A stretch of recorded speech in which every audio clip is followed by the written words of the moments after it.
All right, welcome back.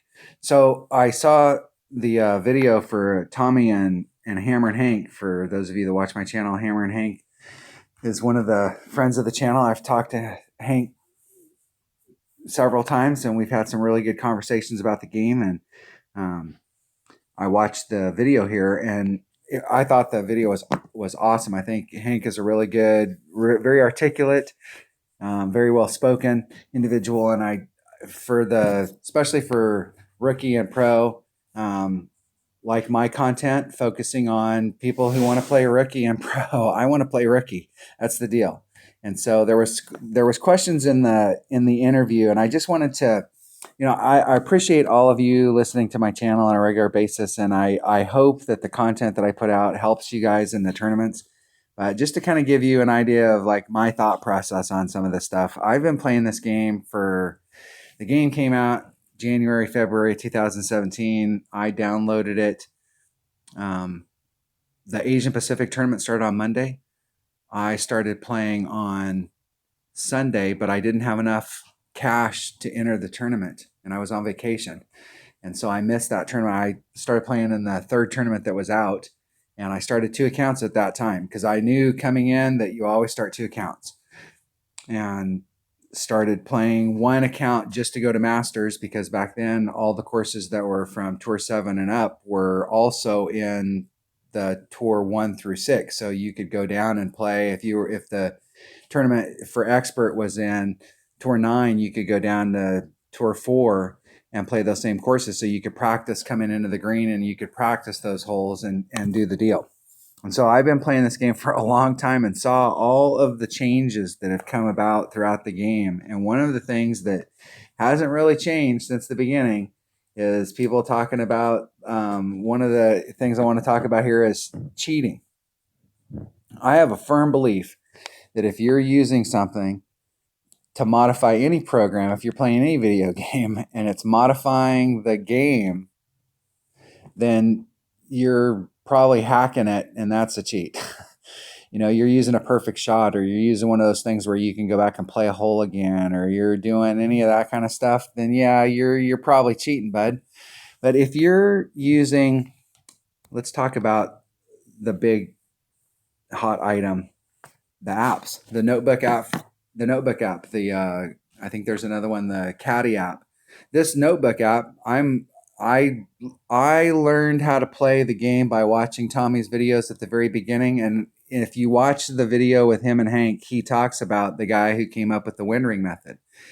And the way that played out was that guy put out the video, and then Tommy got with him, and Tommy did an intro, and then that guy's video was on. And so you could pick that video up at Tommy's channel.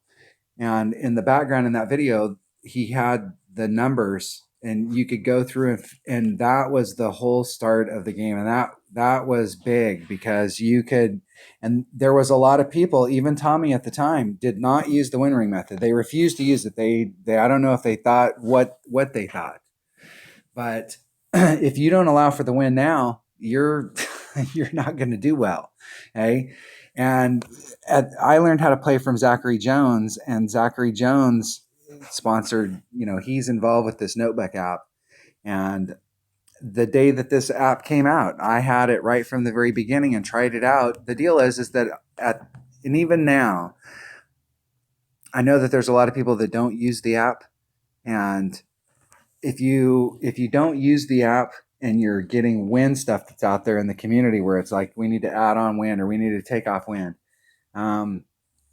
that may be true if you're using one thing, but if you're using another, so if you're using something, if your method says that it should be 2 per ring and somebody else's is 2.2 and somebody else's is 1.9, and you've got different starting numbers, and then you're adding on wind, it's going to be different for all of these numbers. Like some of them may have the wind already added in and some of them may not. And so it's going to be different depending on what you're using. So, in the community, these apps, a lot of people use these apps.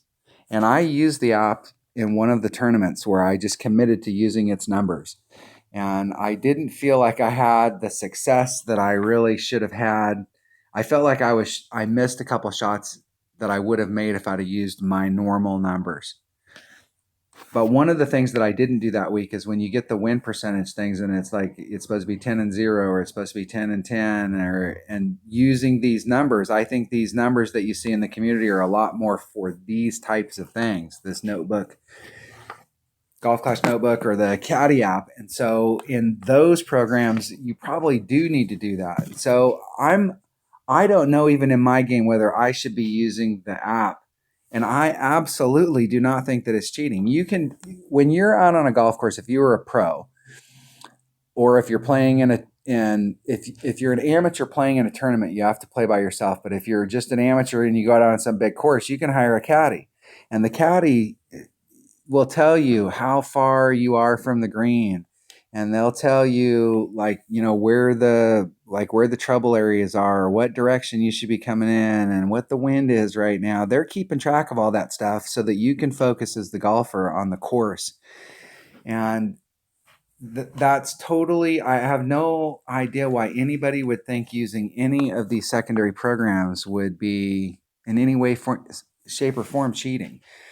I can kind of understand you not being able to do it at the same time, because when you're playing real golf, you can't bring training aids out on the course. You can, however, bring a range finder so that you can find distance.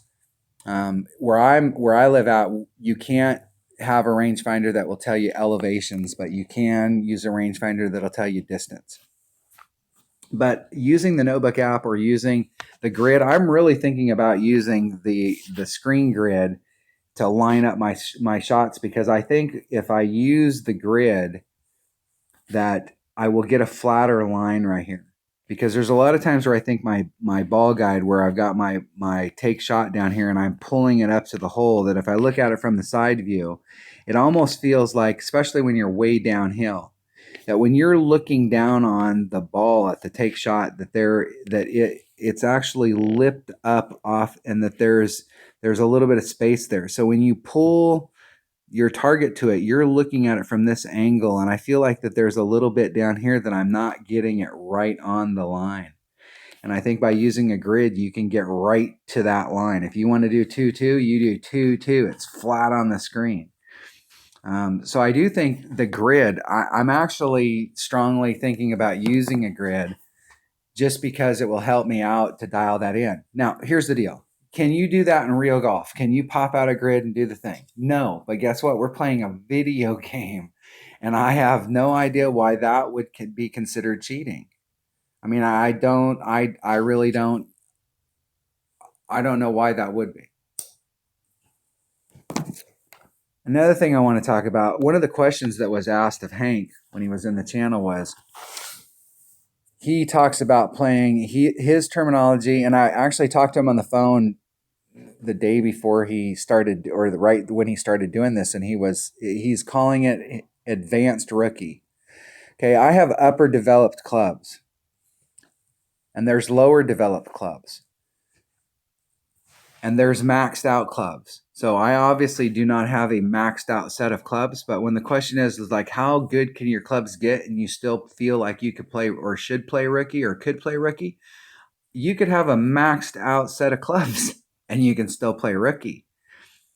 I don't understand why anybody feels like there's any limitation on that. And let me explain to you why. Let's look at our divisional brackets. And let's think about cash flow. So somebody who has maxed out clubs, like every club in their bag is maxed out. And you saw it the day that the club card trading came out, there was a bunch of streamers that came out and had maxed out clubs. And if they didn't have all of them maxed out, they had all the ones that were worthwhile maxed out or super close. I think Tommy only had like 1 or 2 clubs that weren't maxed out the first day. And now he's collecting balls. And he's not the only one that was in that boat. There's a bunch of people up here at the top that have been playing up at this level. And how they're playing up here, and they're getting 140, 120, and 100% more club cards in every single chest. And it's a Tour 10, 11, or 12 chest. And they're getting that many more cards for it. So they have a ton of cards. And so let's talk about the Masters deal. You get up here in the Masters, And this is all about playtime. So what does it take to get to Masters 1? It takes playing up to about Tour 9, right? Possibly when you're in Tour 8, if you're playing a lot and you're winning a lot, Tour 9 is where you're really going to see that jump going from expert to Masters.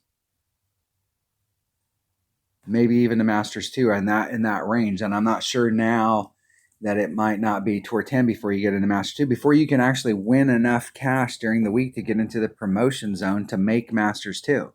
So these people that are up here, it doesn't matter where these people play. Those clubs, they have a maxed out set of clubs. If they went, you know what? This is I did a video a couple months ago. It's in my playlist. It's, I think it's in the AAA strategies and guides playlist on the elephant in the room. And the elephant in the room is that you can't, when you're at this level right here, every single hole gets played like a tournament. If that hole requires that you bring out a power 5 ball, then guess what ball you bring out? You bring out a power 5 ball. If it requires 3 side spin, then you bring out a snow globe. If it requires 2 side spin, you bring out a berserker. You bring out whatever ball. If it requires a low wind ball, whatever it requires, you bring that ball out when you're playing up here. So there's no way when you're playing at this level and practicing for the tournaments, you can't go out there and practice with anything less than what you're using in the tournament. So, you're using 45 of the good stuff during the tournament, and you're going to use a whole lot more in practice. So you may go through 250 balls in a week, good balls. So when these people that are up here are spending money, and this, if you think about it from Playdemic's perspective, this is the core group right here. This is what keeps the doors open. Everything else is the gravy. Okay? And so we come down to expert. I can tell you when you get up, if you're playing on Masters and you're playing down here in Rookie, the impression I think that a lot of people have is this: when you're out on the course and you're playing hole number 6, you're on hole 6, and your opponent pops up, and here's you and here's your opponent, and your opponent's got whatever they've got. Let's say they have some banners. And they pop out there on the course and they've got a level 10 sniper and you got a level 8. People are like, oh, I'm playing against these people. You're not playing in the same bracket. Okay. And if you are playing in the same bracket, you went up too fast.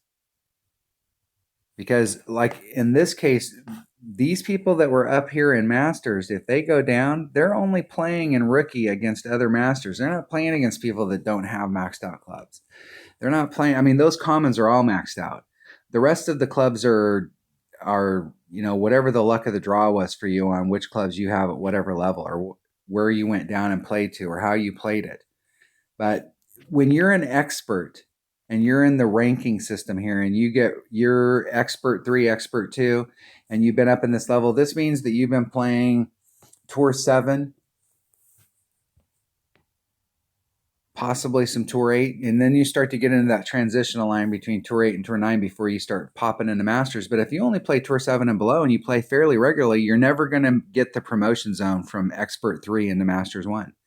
You'll never end up at the top just by playing Tour 7. You're going to need to play Tour 8 and possibly some Tour 9 in order to get past Expert into Masters. So when you see people that have Expert rating, they're playing that Tour 7, Tour 8, possibly a few Tour 9s here and there, just, working on their bankroll. And when they come down and they play in Rookie, guess what they're playing against? They're playing an expert, and they're playing against a bunch of experts. You may run into them while you're out on the course. And you may run into one of those people that have great clubs while you're out on the course, but there is a difference between what's out on the course and what happens in your bracket. So in your bracket, you're only going to be playing against people that are in the same divisional stuff as you. If you bought into the theory that the community puts out there that you need to go from Rookie 1 or beginner and you need to get up here and get to Masters as fast as you can and do the deal, and you buy into that and you go straight up to the top, guess what, buddy? There's a lot of tough competition, especially when you start getting into that Tour 9, Tour 10. Tour 8's really where it separates the players who have win skills and the players who don't have win skills. Usually people that don't have any wind skills or haven't taken the time to work on their wind skills. Tour 8 is usually where they start having serious problems. They were probably having problems in Tour 7, but if they ground it out, they went to Tour 8 and then they really started having problems. But when you're down here, you're only playing against people that are in your same skill level. I look at the people that are in my bracket, my weekend bracket, and you can tell by the amount of games that they've played and how much money they've won, kind of how good a set of clubs that they have. And I'm playing against billion-dollar players where there's probably a good 10 to 20% of my bracket that are billion-dollar players. I'd say the average is probably over 500 million. And I've got 220 million. So that whole thing about like where can you play based off of your clubs, I got this right here. If you look at how many games I've actually played, 4,575 games, and the win percentage, it's because I forfeit so much in tournaments and shooting videos, but you can have a pretty good set of clubs. And now that we have the Prism chest where you can come in every day, if you've got maxed out commons, and you can start trading in those common cards and you can start picking up cards for other clubs. Everybody can have maxed out clubs relatively quickly, have a super high level set of clubs, but getting these epics maxed out takes forever. Those players that are up there at the top that are playing Masters, they get so many extra cards, and those chests are so big that they are getting lots of these cards. But when you're just playing down here T7 and below, you're not going to pick up a lot of these epics. So getting your epics up in level, and there's a lot of really good T3 epics that when you get up in level, you can really start using them. But I don't know that there's any limit on how good your clubs can be, and you still play rookie. You can go down to if you're going to buy golf clubs, go to Fiddler's Green, and this is a prime example. Fiddler's Green in Eugene, Oregon. You walk in, they have every club that you could imagine, every club that's probably for sale, or any really good name brand club. They have a driving range right behind. You go, hey, I want to check out that set of Clevelands. You take them out in the back and you swing the clubs and see how they feel. Hey, I want to try out that Titleist. And you keep swinging the clubs until you find the ones that fit. Then you have them custom done. You can go to a swing doctor and they can film your swing and they can make adjustments. Is any of that stuff cheating? No, that's all prep work for you while you're out on the course. I don't find any of this stuff. I don't know that there's limits. If you as a regular golfer, just a Joe Blow, could go out there and waste a year's worth of wages and go buy some killer set of clubs and go out there and play. But when you get out on the field, it's just like in this game right here. When you get out on the field, if you don't know how to play those clubs, I think a lot of the people that complain about clubs, if they actually had had better clubs, you still have to learn how to play the game. And I think everybody's looking for an easier bracket. And there's no such thing as an easier bracket. Every bracket, some brackets, I saw brackets that won with a 25, and I saw a bracket that lost with a 29. And so, or it was a 27, lost with a 27. So you can be in brackets that there is a little bit of luck that's involved in the bracket, but you still have to shoot a good score. How many people shot a 25? If you look in the brackets on how many people shot a 25, people were struggling to get a 25. So that was a good score. Anything over the minimum was an awesome score. It was an opportunity for a win. And just depending on your bracket, you were right there. So I think a lot of the people that complain about the game, or that call people that have better clubs that play in rookie, or have an app that they use or use that stuff, and they call those people cheaters. I think the real deal is that if they had all that stuff, those people still had to shoot that score, and those people are better players.